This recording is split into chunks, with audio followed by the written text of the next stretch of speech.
Hello, everybody. Welcome to a new episode of the Rethinking Resources podcast, brought to you by OMV. I'm your host, Steve Shade, an independent radio journalist that will be taking you inside the biggest challenges we are facing in the climate change transformation. We have a really great guest today and a super cool topic focusing on a genuine success story in the effort to clean up and eliminate plastic waste. We will be telling you about Project STOP, which is making real progress in cleaning up the massive problem of plastic trash in oceans and waterways. Project STOP was launched in 2017 by Borealis and SYSTEMIQ. It started in Indonesia, where trash-choked rivers were spewing the problem further out into the ocean. We have, of course, all seen the horrible pictures of marine pollution and trash-covered beaches. Now, a few years down the road, and Project STOP is truly accomplishing what it set out to do. This episode will be dedicated to that story.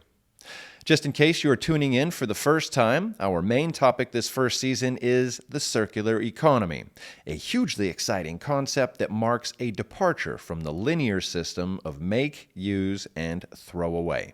The very first episode focuses specifically on the circular economy and sets the stage for episodes like this one, so feel free to check out that episode as well. But now, on to Project STOP. Let me introduce today's guest, Joi Danielson. Joi is a partner at SYSTEMIQ, a systems change company that partners with business, finance, policymakers, and civil society to make economic systems truly sustainable. SYSTEMIQ calls itself a think and do tank. Not just a think tank, it is a think and do tank that sparks good disruptions and operates with purpose. Joi works on the front line in Indonesia to stop 40 million tons of waste from polluting the environment each year. She and her team have brought circular waste management to more than 200,000 people so far, with projects now in place to reach 7 million by 2025. The goal is permanent marine debris reduction and proving that a circular economy is possible. She's the author of the book Leave No Trace, which we will also be talking about in this podcast episode. Joi, welcome to Rethinking Resources. Thank you so much. It's such an honor to be here and to talk about something that's so important to my heart. It is great to have you with us. So take us back to the beginning and tell us about the origin story of Project STOP. So when I think about how this all started, I think about this quote by Margaret Mead, which, let me get this right.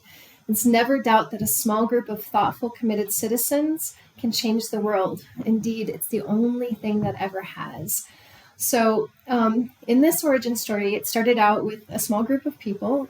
We had Dorothea Whipplinger and Craig Halgreen from Borealis, Martin Stucktai and Ben Dixon from SYSTEMIQ, and myself, and I was actually at another sort of nonprofit at the time.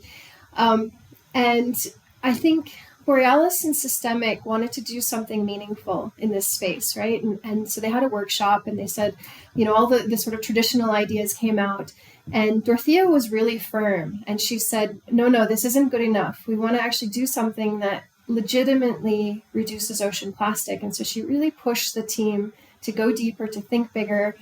And they came up with this idea together of Project STOP. And at the time, it was just an idea, and there's lots of ideas out there in the world. And Ben called me and said, hey, we want to do this feasibility study. Do you know of anybody that would be interested in being part of this? SYSTEMIQ was fairly new, and they were really trying to sort of build a good team. And I was, it was just happened to be a time in my life where I had been working on ocean plastic first at McKinsey and then at an NGO. And I had done a lot of research papers and modeling and speaking at conferences and some sort of international policy work. And I felt like it was a lot of talk. And so I was getting quite frustrated just in my own self of like, having these amazing conversations, but them not necessarily resulting in real change on the ground. And so I heard this idea about actually building a program that legitimately stopped stopped plastic leakage and other sort of non-organic waste leakage. And I got really excited. And so I took a leave of absence, and I sort of held up my hand and I said, what about me? Can I be part of this study? And Ben and Martin were like, sure. So I took 7 weeks leave of absence, and I went to Indonesia, and we had a small team. It was me and 2 others, and we sort of built out the idea, and then we tested it with various ministries within government, and we said, hey, we have this concept. Would you be supportive of this? And if so, which cities do you think are in the most need of help?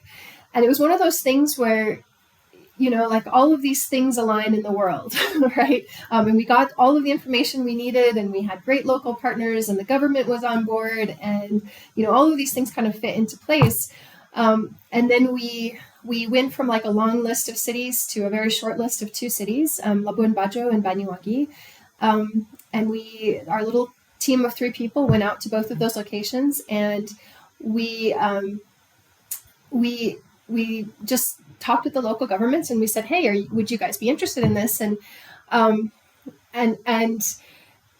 everybody was like, sure, we would love free support, and we want to make this better, and we want real change to happen.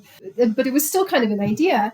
And I remember, like, in particular, this like very strong moment where we were riding around with the head of the environmental agency and the head of waste management in Banyuwangi, and we saw these clean streets and everything, and we're like, oh, they don't really need our help here. And he said, no, just wait. And he took us to this beach where, as far as you could see, there was just plastic. I mean, you did not see any sand. Like, you don't normally see pictures of like this when you even talk about ocean plastic. And I remember just being on that beach and walking around, and it was like walking on a mattress, and it was just so soft because it was so many like meters deep of just, trash.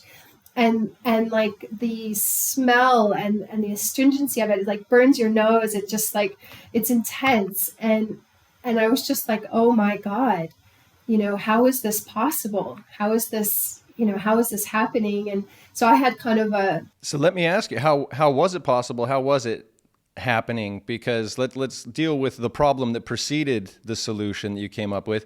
How was that massive amount of trash ending up in those spots? It was flowing out rivers into the ocean, landing on the beaches. Describe the evolution of the problem there. Yeah. So I think similar to many other areas of the world, for many, many years, most of the waste was organic, right? And so people would just, get rid of waste by throwing it or burning it. And that was fine. And then consumption patterns changed and products changed. And all of a sudden you had, proliferation of plastics and things that didn't biodegrade, they microdegraded. And all of a sudden you had these things that, you couldn't manage it in the same way. But at the same time, these are locations which had never had formal waste management before, right? And so this was all new. When you have a community that doesn't have anyone to come and collect the waste, what do you do with the waste, right? You're going to either burn your waste or you're going to throw it wherever is convenient. And people like to throw it in rivers and beaches because the water will take it away. And this concept of away is really important. Nobody wants to be like living in standing waste for all sorts of reasons. So that's how it happened, right? There's no other options. So what exactly are we talking about in terms of the trash? You described this thick carpet of plastic waste. The floating bottles are easy to identify, but what exactly are we talking about? So where we work, there are no floating bottles, or very, very few. Bottles are made of PET. PET is one of the types of waste materials that actually does have value.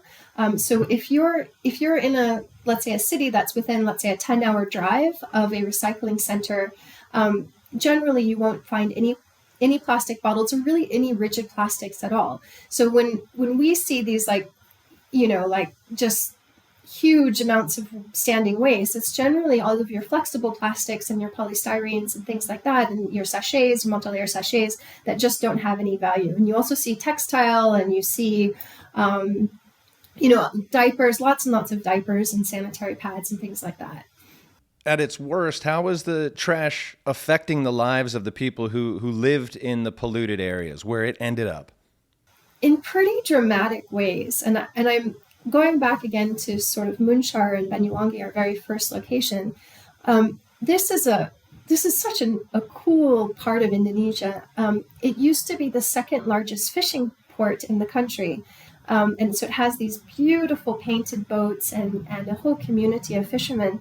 And then over time, with, all of the plastic waste and also, like, let's say, less sustainable fishing practices, the level of fish went down and down and down. And so what happens, and I'll give you kind of a story of a fisherman, because it's always kind of interesting to look at one person's life. But let's say there's a fisherman named Abdul, and he has dinner with his family, and then at 10 p.m. he goes out with his friends on his boat, and they go out to do their fishing. But every few minutes you get this sound, and all of a sudden you've got to go and you've got to jump in the water and free the propeller from whatever trash that it's just gotten caught up in. You go a little bit more and you got to jump in again, because again, the propeller's caught up. And because of the fishing practices, because of all the plastics that have gone into the areas that used to be spawning grounds for fish, they have to go further and further and further out. And so not only do they have to, their boats get stopped every few minutes, but they also have to go further and further out. And the really sort of crazy thing is, especially, let's say right in the, let's say the first, half an hour of boating and stuff, that water is just so dirty and stuff that when you go into the water, you can actually get this smell on you that's very hard to get off. And so, like, Abdul would actually wash himself in petrol first before he actually washed himself with soap and water, just to be able to remove that stench, right? And so what we found is that in Banyuwangi, one of the most passionate groups that we worked with in order to really change the waste system was the fishermen, because, this was directly impacting their livelihood. Now, so that's just kind of like one sector of society, but also what's been found is, like, standing waste is a vector for all sorts of insects like mosquitoes. So you have greater prevalence of malaria, of dengue fever. You also generally have more diarrhea. There's links to child stunting. So it has a lot of health consequences, which are pretty severe. And depending on the area, it can also have tourism consequences, which we know, like, in Indonesia, Bali is a prime example of that. And you also have greenhouse gas consequences. I think few people realize that between, let's say, 5 to 12%, and some are even saying higher than 12%, but up to, let's say, 12% of a country's greenhouse gas emissions are just from poor waste management. And in particular, two types of greenhouse gases, methane and black carbon, which are very fast-acting, especially black carbon, fast-acting greenhouse gases. And one of the main sources of black carbon in the world is burning of trash, which is the primary way of dealing with trash in Indonesia. You mentioned several profound examples there. From Abdul not having to douse himself in toxic petrol, to reducing the insect chain, basically rebuilding Maslow's pyramid with a stronger foundation that gives all of the people involved in this area a boost upwards. So tell us, a few years down the road, how Project Stop is really helping people move up the pyramid. Yeah, I mean, I think it sounds simple, but when people get used to living in a clean environment, it really impacts so many different parts of their life, right? You become just, it becomes a more modern, healthy environment. And it's one of those things, it takes a lot to get people to try something new, right? So when we go into a city and we introduce a waste system for the first time, not only are we saying, hey, stop dumping and burning your waste, which you've been doing for decades. It's what your parents did, your grandparents did. It's free, it's socially accepted, but stop doing that. And to use a waste system, which you've got to learn something new. And we give 2 bins, one for organic, one for non-organic. So you've got to now sort your waste, which you've never had to do. You have to pay for the waste system. And even though it's nominal cost, it's something that you've never had to do before. And it seems expensive, especially in the beginning. You're asking for all of these changes at once, right? And so it's a lot to ask for. And we, of course, some people are ready for it and get very extremely passionate and excited. And some people are just pushing against that no matter what. But once people have done it for a few months and they see their community around them doing this, then they get used to it. And then they're like, I can't believe, I can't imagine living without this. So we're really talking about a paradigm shift for a place like Munchar. So what was and is different about the approach to Project Stop that laid the foundation for it to work in the long term? Good question. And I should say, honestly, we've made many mistakes along the way, but I think what has been very special and has made this project particularly successful is a few core ingredients. So one is that we work with and empower both national and local government rather than sort of working around them.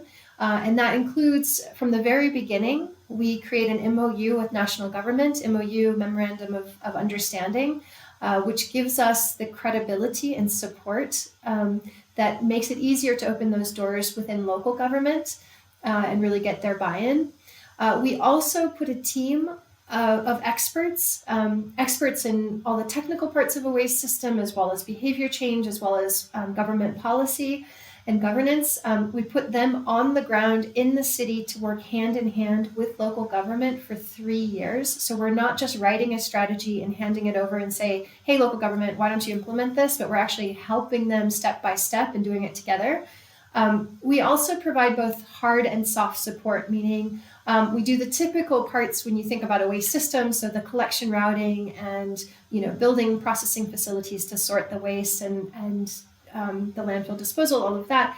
But we also do all of the softer parts, which includes behavior change, which includes helping the local government create the policies that are required in order to really get the waste system embedded into how things work, as well as setting up governance systems. And we help with all of the funding of all of the infrastructure so that there's real money going into this, that we can actually build an entire system.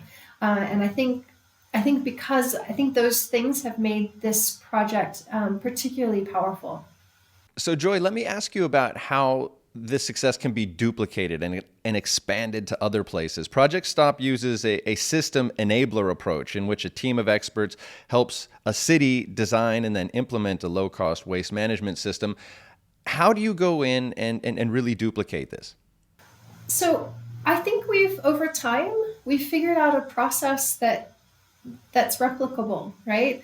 I think in the beginning, we didn't know what we were doing. And so we went very deep and we actually figured it out hand in hand. Now, after, doing this for 3 cities and having so many different types of things come up, now we're actually taking a step back and doing more of a training approach where instead of us being so hands-on, now we're actually, let's say, training cohorts of government workers to actually set up these waste systems and operate them, which means that, and we're just sort of piloting this training approach, but assuming this goes well, we want to actually be able to sort of train, many more governments in parallel and actually potentially even make this part of a national government training program, which I think would be fantastic.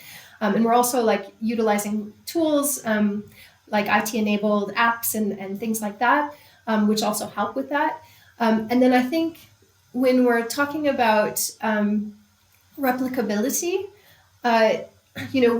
our approach is very specific to Indonesia, but I think there's a lot that can be transferred to other countries who have similar issues to Indonesia, and I would imagine about 70% can be transferred, and then there's maybe 30% customization, something around that. So and especially on the technical side, how do you build facilities and set up collection routes and all of that kind of stuff? I think that's extremely applicable to many different countries. The things that are a little bit more customized is, what is the existing regulatory sort of environment? The behavior change elements are obviously very specific to a particular region and particular cultural groups. And I would guess like the funding model as well. So how does the waste system actually earn money? That can be quite different depending on location.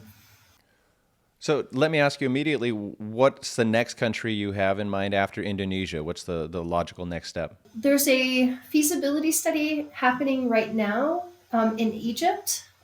This is one of our strategic partners is Barouge, and Egypt's a very important market for them. And so we're actually not the ones leading the feasibility study, but we're advising on it. And this is potentially going to be a Stop Egypt. Wow. Okay. So an entirely new region with entirely new challenges, but using a well-tested chassis to roll into that area. You mentioned the international support. You also mentioned the ground up approach, but let's talk about your international partners. Of course, success attracts attention and more people want to get on board. Who are the international partners? So how is this really going to be spread around the world? Who's involved? Great question. So first I should just say Project Stop is a initiative that's co-founded by Borealis and SYSTEMIQ. So just wanted to really appreciate the role that Borealis has played. We wouldn't be able to do this without them. And also we have some amazing strategic partners.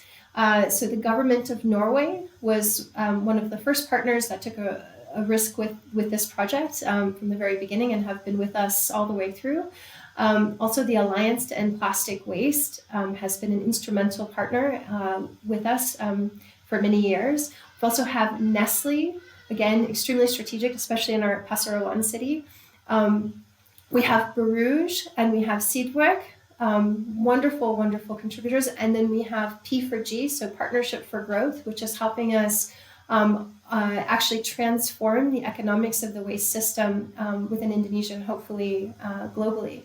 And so all of these partners are international partners. All of them, I think, are interested in using what we do at the city level in order to do like national change and then potentially international change.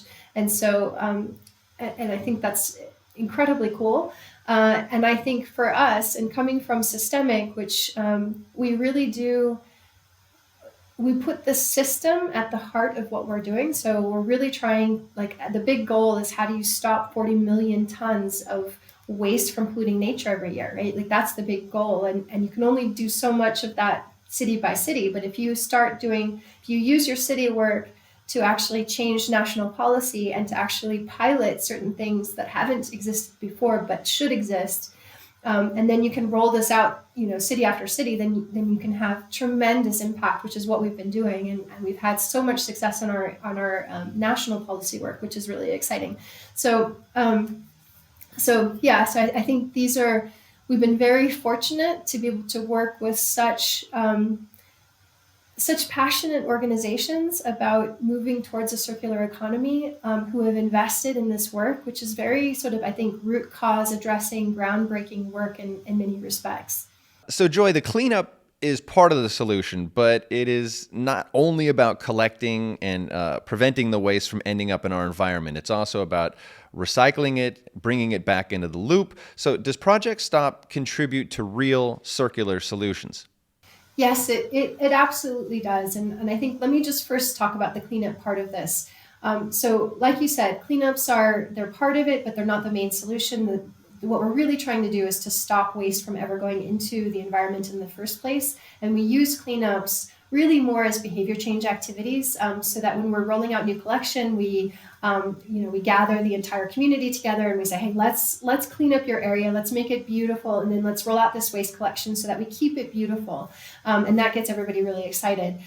Importantly, the waste that's collected from cleanups generally cannot be recycled. So what what happens is when it gets into the environment, it microdegrades instead of biodegrades, which meaning, it gets into smaller and smaller pieces. It gets more brittle from sun and depending if it's coming from water, from the wave action. And so generally that has to go into landfill. But the waste that's coming into the system, so the waste that we collect from the households and businesses, we try to recycle as much of that as possible. So anything, all of the plastics that have value, metal, the paper and cardboard that's clean enough, all of that gets recycled. And you mentioned a really important thing that I need to pick up on.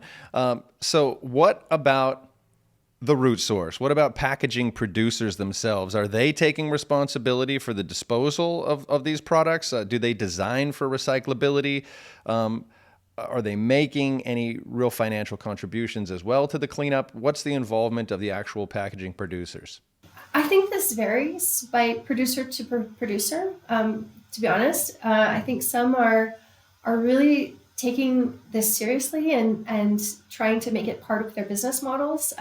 There's been some very ambitious, exciting public commitments made, especially on redesigning packaging so that it can be, let's say, economically recyclable, not just recyclable, and to incorporate more recycled content into their packaging. I think most are struggling with how to actually meet those commitments, because there's just simply not enough materials, for them to do what they need to do, or recycled materials, I should say.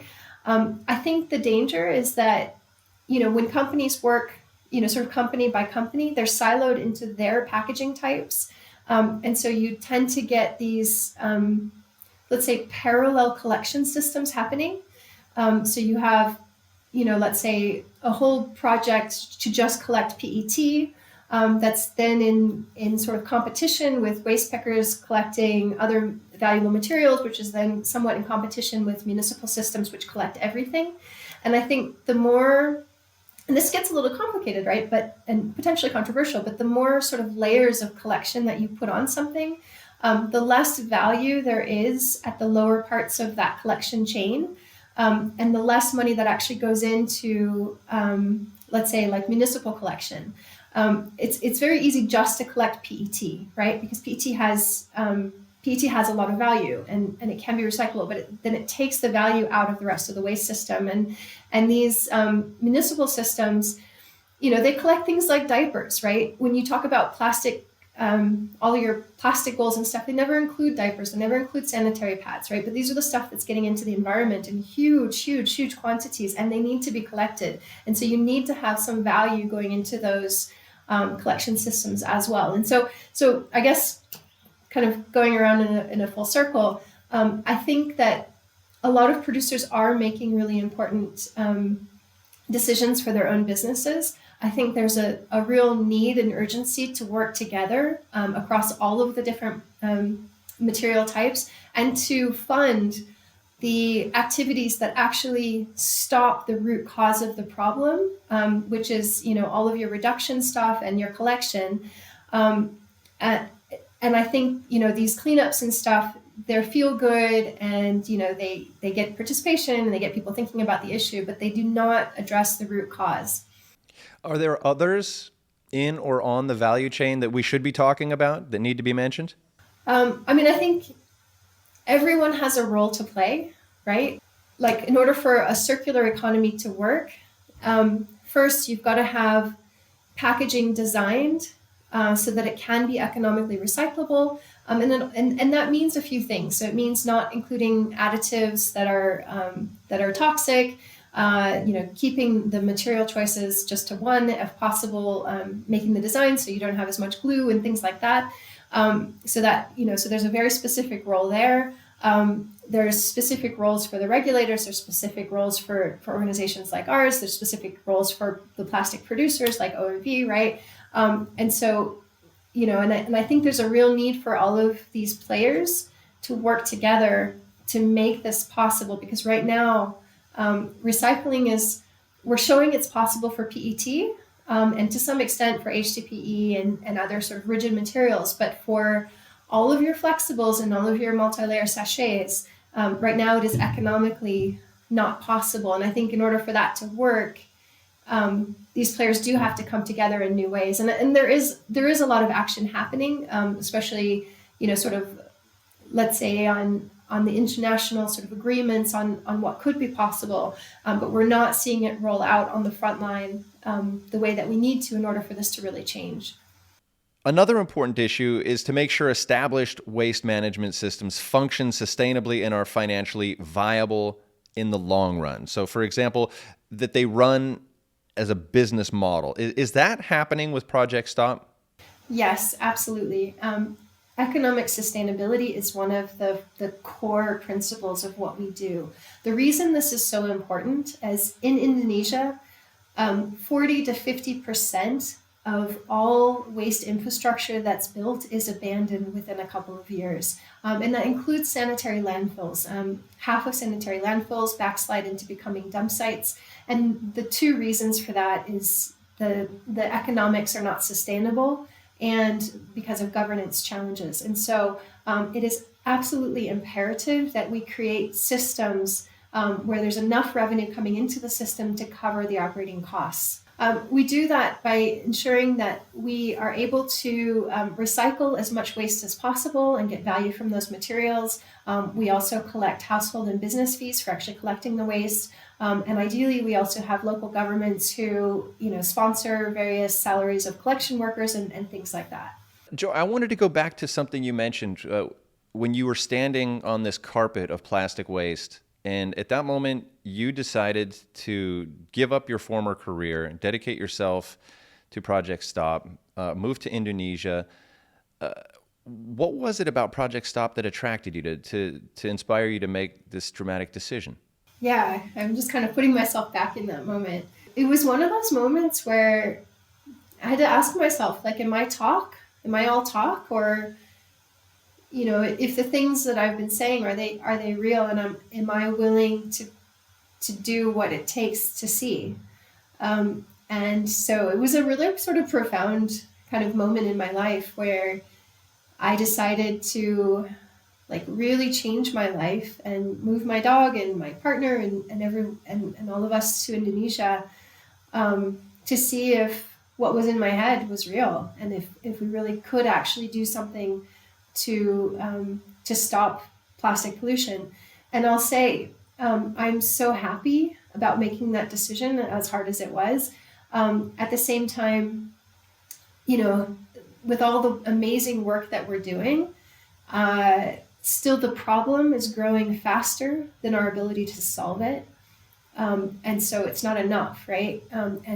But we're now, because, we moved from this sort of strategy to implementation back to strategy to implementation, we're figuring out what it will actually take in order to actually flip that. And so we are able to solve this faster than the growth of the pollution. At least in this part of the world, there's a lot of money to be made in trash. Is it the same in Indonesia? Is it the same in other parts of the world? And what I'm getting at is, who owns the stuff once it is collected? Is somebody getting rich off of Project Stop? No, there is no one getting rich off of Project Stop, I can assure you. And I think this idea that waste has so much value, I actually think it has caused more harm than good. I think the message that waste is materials that can be used for other lives, I think that's a great message. But what we see here is that, and especially in Indonesia, this message of waste has value is a really strong message. And so when we first come into a community, we have a lot of households and stuff that say, we're giving you our waste, so this collection should be free, or you should even be paying for us for this service, right? And local governments as well, they're like, we shouldn't have to put any of our own money into this because waste has so much value. But the reality of it is there's only certain materials within the waste system that have value, but the vast majority does not. And in particular, all of your organic waste, which has, let's say 50 to 70% of the waste stream, it's processed at a loss. And so it costs more money to make it into compost than the value of that compost, for example, or pretty much any other thing that you can make it into. And so you have to subsidize all of that loss with anything that does have value. And the more sort of parallel collection streams you have, such as, like informal waste picking, and, if you have, specific deposit return schemes for certain types of materials, the less that actually goes into that municipal waste system, and the less value even more than it is. And so then it really becomes more and more of a net cost system. Joi, you're also the co-author of the book Leave No Trace, which was published in 2020. This is a book of stories from the front line of the Ocean Plastic Challenge. It talks about the people, the people and the organizations that are successfully tackling this big problem. So what are some of the success stories or other stories from the front line? I have to say, this was one of the most inspiring projects I've worked on. I think you have just some incredible community leaders that just sort of got so frustrated with the situation in their own communities, and they said, we want a better life for our community, and so they started these NGOs or social enterprises to clean up the waste. So the book is about looking at 4 different countries, so India, Indonesia, Brazil, and Chile, and looking at how did they solve some of the hardest waste challenges for small, let's say, more sort of community-driven waste systems. And these are things like, how do you make money from the organics, or how do you make it so it's at least not at a loss? What do you do with the low-value plastics? How do you inspire thousands of people in a community to change and to sort their waste and to use a waste system? How do you integrate the informal market? And so, it was just a really fascinating look at what are the best of the best organizations in these communities doing, and also what is the regulation that allows certain things to happen. I think one example that I really love is in Bali, and it's called Rumah Kompos, and what they did, and this is just kind of one fun example, is they made it so that their waste workers are actually environmental warriors, right? And so they dress them in sort of environmental uniforms, and they don't report to, let's say, the government. They report to nature and to God, and so they're really about environmental heroes. And so, when those drivers go out, this isn't a job. This is a mission. This is a calling. And everything that they do around it, they don't use the word waste. It's all about the environment, and it's all about being a hero. And I love that, because it gives them such a sense of pride, and it gives them real motivation to make things work. Coming back to this warrior mentality, it's such a great example. It's so powerful, because we often hear about waste as being someone else's problem. Right. So if you take on the warrior mentality, you say, waste is the problem and we're going to battle against it. So it's really transformational. Have you seen this as a strong example of a recipe for success? I mean, this paradigm shift, this mentality shift.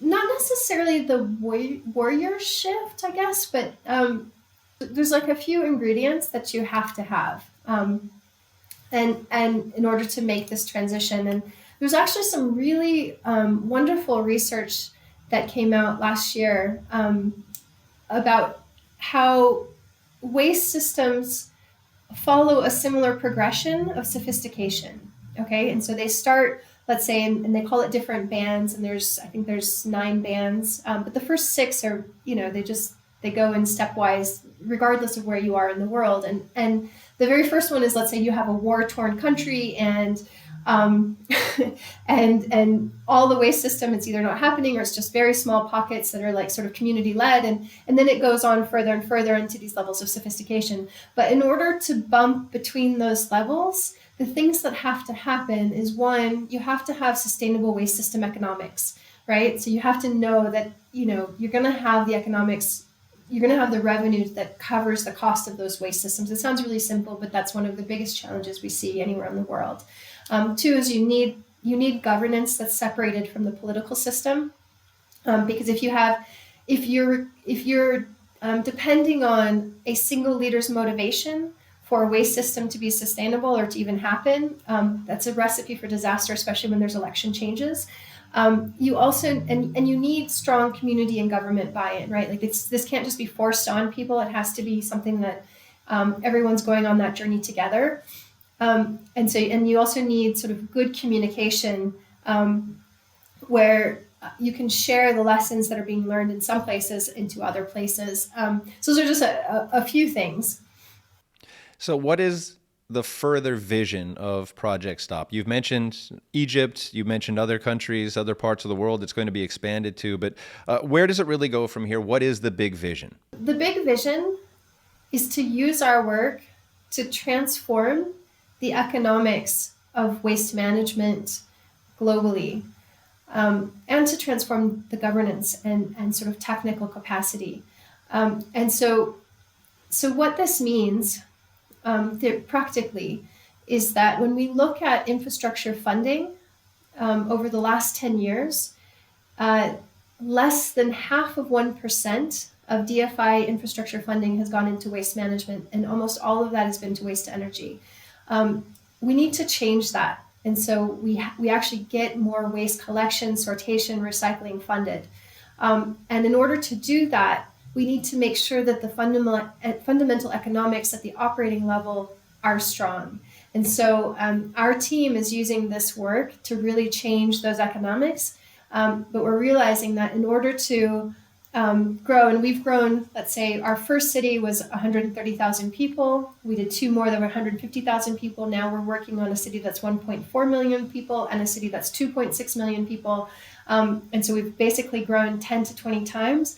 But most of this has been philanthropically funded. And when you're talking about real national scale and trying to solve the pilot to scale challenge, which exists in waste management, but exists in so many other development areas, you really have to solve that economic question. And how can a waste system actually pay for itself?